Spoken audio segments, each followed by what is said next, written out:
আজ বাড়িতে মাশরুম বানাবো, কিন্তু ভাবছিলাম একই পুরনো রেসিপি না বানিয়ে যদি রেস্টুরেন্ট স্টাইলে আফগানি মাশরুম বানাই তাহলে কেমন হয়। নমস্কার, আমি সুতপা, দি গুড কুক টেলসের পক্ষ থেকে আজ রেস্টুরেন্ট স্টাইলে আফগানি মাশরুম কারি বানিয়ে দেখাবো। প্রথমে 250 গ্রাম মাশরুম নিয়ে গরম জলে ধুয়ে নেব।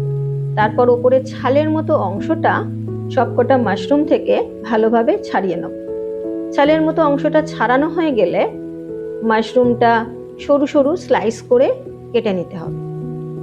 এরপর মাশরুমগুলো আবারও একটু গরম জলে ভালো করে ধুয়ে নেব, যাতে লেগে থাকা মাটিগুলো বেরিয়ে যায়।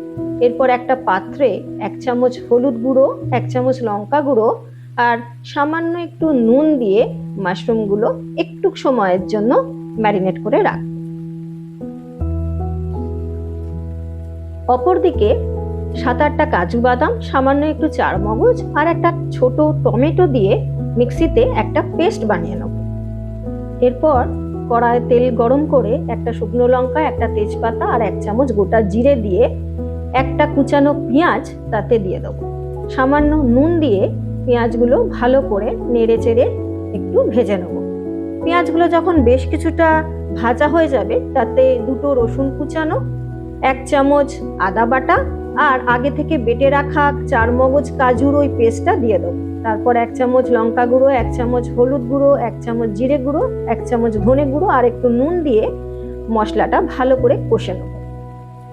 ভালো করে মশলাটা যখন কষে নেওয়া হয়ে যাবে, তখন তার মধ্যে ম্যারিনেট করা মাশরুমগুলো দিয়ে দেবো।